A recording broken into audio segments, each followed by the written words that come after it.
goodness. Come on there. What's up, you guys? The Dorkson here, back with another action figure related video. You're probably asking yourself, DK, what the hell are you doing? Where the hell is the packaging? And why aren't they recent action figures? Well, I got an answer for that. Today I thought I'd try something different. As of right now, I'm pretty sure the entire world knows about the coronavirus. We've all been on lockdown because of this pandemic, and we've all been at our houses having the ability to play with our action figures. I, for one, took that opportunity to clean up my house and dig through older bins and find older figures like these over here. These were the figures that I had when I was a child. Or still have when I'm still a child.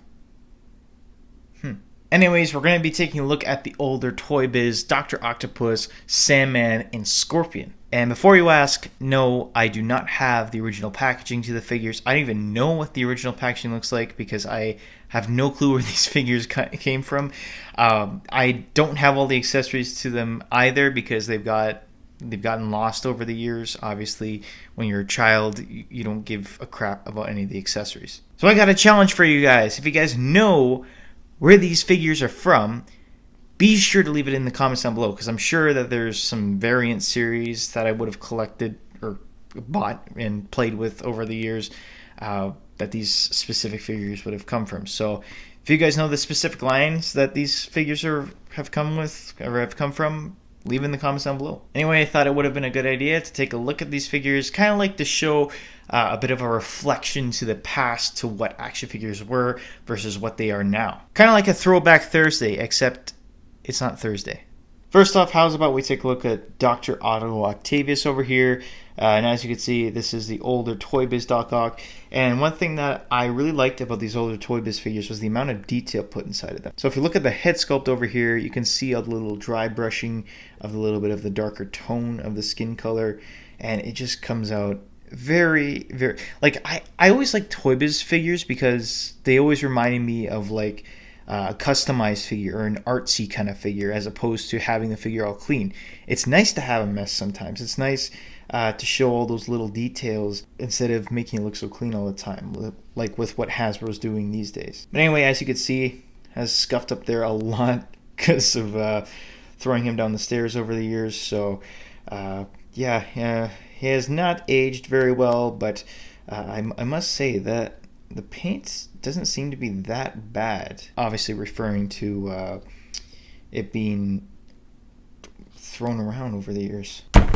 As the original Toy Biz figures were most famous for, they does have the cloth goods of the lab coat, I guess you could say. And this did not age well either. As you can see, it's falling apart over here. But I really like these as well too, because it gave a sense of realism to the figures rather than it being all sculpted all the way through. So I thought that was really cool. But if you wanted to take it off, you can. You just need to unplug these over here. And he did have 4 tentacles. Unfortunately, I did lose the 4th one over the years, so that's quite unfortunate, but you can take them off. And then you can take off this jacket over here like so, and then you could see the entire body. And oh my god, he really needs to skip those donuts, man. You can definitely see some of the paint chipping over there as well from being thrown around over the years. But you can see the 4 portholes in there, and if you want to port in this tentacle arm, literally just goes in like that, and you're good. So yeah, it's a pretty cool system, pretty unique. As you can see, these greens are a different tone for the 2 of them, so I mean that's something that they obviously messed up on back then. But overall, I think it's a really cool Doc Ock figure. If you wanted to, as I've already said, you can port these in. But these tentacle arms, not like the figure, they aren't really painted all that much. It's just a flat gray color, so it's not that bad. And they also got the head over there too, which looks pretty cool as well. Articulation was a little bit different back then as opposed to these days now. His head can move up, moving out of the way. Head can move up about that much. It can move down and move side to side. Not really any head pivot in there, but the arms can go up at around that much. It can go forward, back, bicep swivel, double jointed elbows. There's also a swivel at the glove over here like so, and then hinge up and down at the wrist, and then a bit of finger articulation there as well too. He does not have an ab crunch or any sort of joints in there, which I don't know why they wouldn't have added, but whatever. You can swivel over there. You can kick forward. You can kick back. You can do the splits around that much without me breaking it. And he also does have the thigh swivel in there. Double jointed knees, which move in about that far. Ankle articulation, which is up and down. And there's no ankle pivot, which I'm kind of surprised by.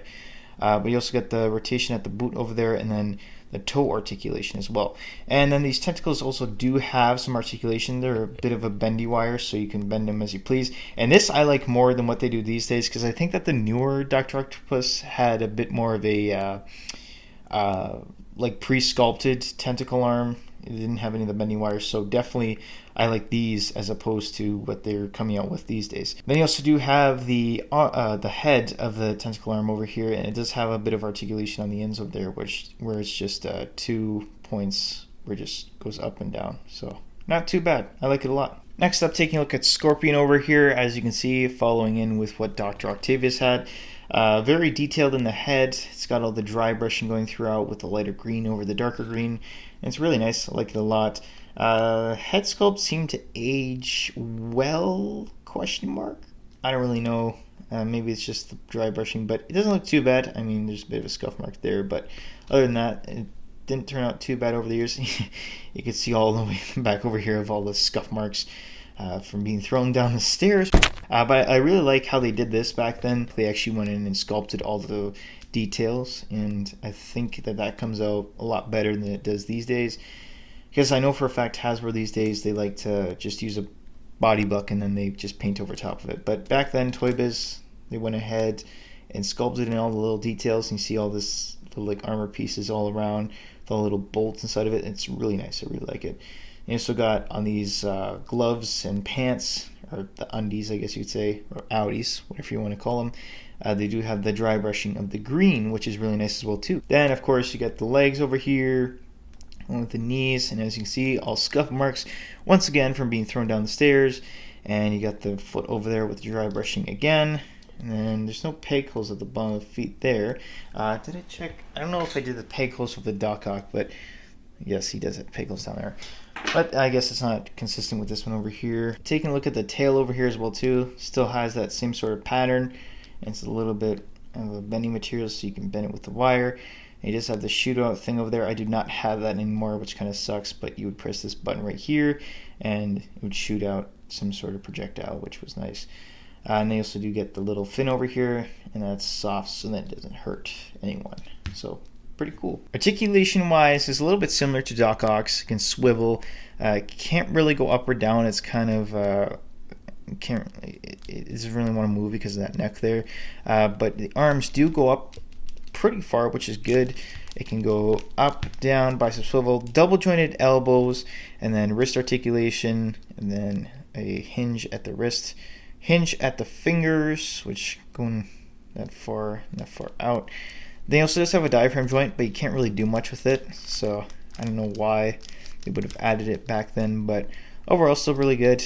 Not really much of a waist swivel in there. You can kick forward. You can kick back, but it goes on an angle. And then you can do the splits. You can do splits more on this leg than the other one, but that just goes to show you.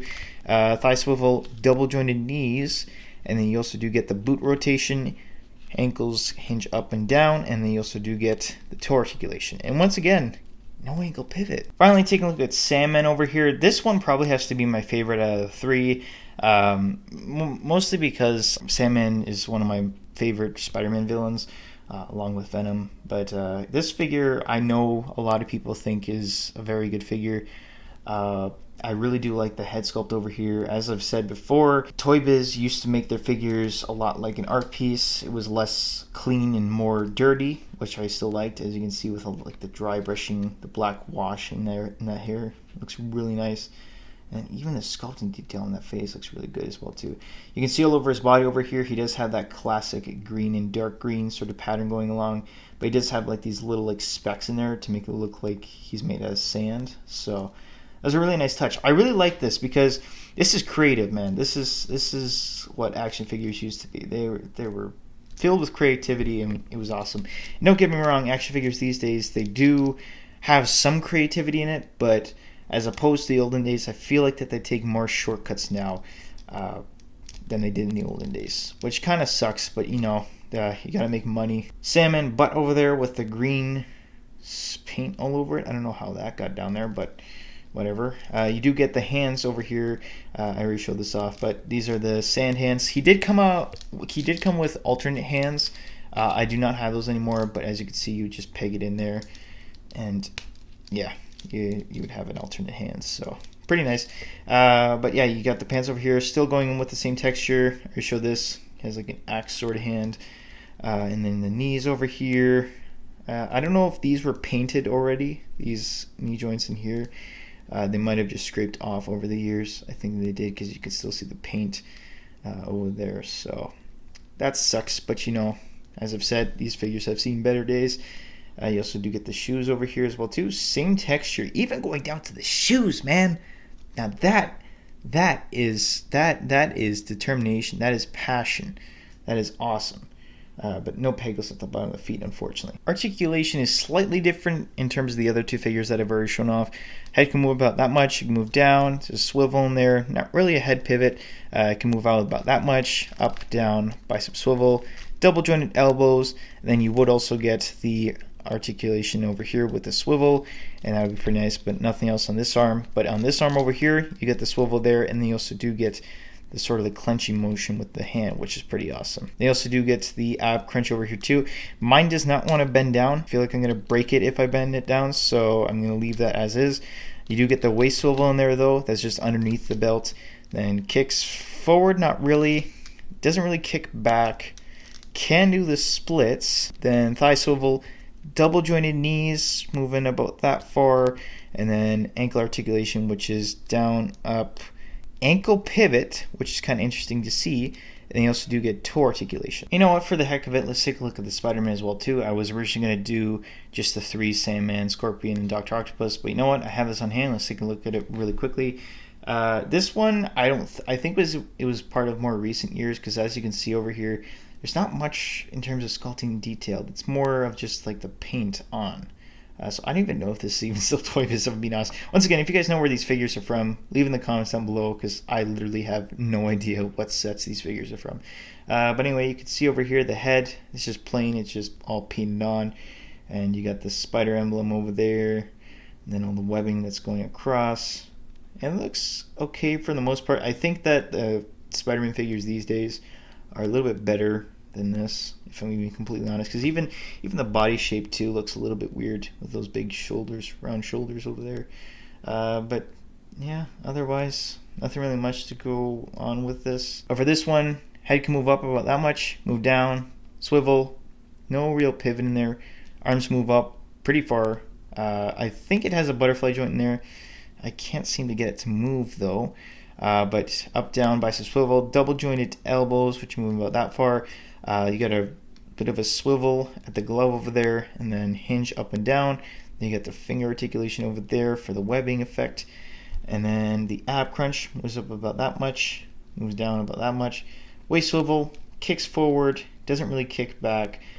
He can do the splits pretty far. Thigh swivel, double jointed knees, which move about that far, and then swivel at the boot, up, down, bit of a pivot, not too much, and then toe articulation as well too. And here they all together in one little family portrait as they're about to kill Spider-Man. But you know, in terms of the height of these figures, they were a little bit taller in comparison to figures these days. As you can see, this Sandman is around, I'd say, 7.25 inches tall. And then you got Spider-Man over here, a little bit on the shorter side. He's around 6 inches in height. Dr. Octavius, being the smallest one, is around 5.5 inches. And then Scorpion over here is around, I'd say 6.5 inches. So not a bad height on any of them. I think it still maintains consistency for the most part. There you guys have it. Thought I'd just take a look at these figures in themselves, because I found them in a toy bin, and I thought it'd be cool to share this prime set of figures from the Toy Biz era. Because I mean, come on, you're not a collector if you haven't had at least one Toy Biz Marvel Legend. Long story short, I do think that figures these days are a lot better than these figures over here, But stuff like with the Sandman over there, it's just the creativity that I love about it. You wouldn't normally see that Sandman figure be recreated by Hasbro these days. I just feel like there has to be more art in the figures rather than them looking so simplistic. But these figures will always have a special place in my heart because they were the figures that I played with when I was a younger child, which I still am also a younger child, but that's besides the point. With that being said, guys, I hope you guys have enjoyed the video. If you guys do like these little throwback videos, I guess you could say, leave a like down below because you know what? I have plenty of older figures that I'd be more than happy of doing a review on. One that I really wanted to do was the original Arkham series. I have most of the Arkham figures from DC Direct, so I'd definitely be interested in doing a series of that. So let me know in the comments down below if you'd like to see an Arkham series. But with that being said, comment down below what your favorite childhood action figure was, or just favorite action figure in general. And with that being said, as every YouTuber begs you to do, subscribe please. With that being said, guys, like, comment, and subscribe. I appreciate it all. Thank you guys so much for watching, and hopefully I will see you guys in the next video. Back to me.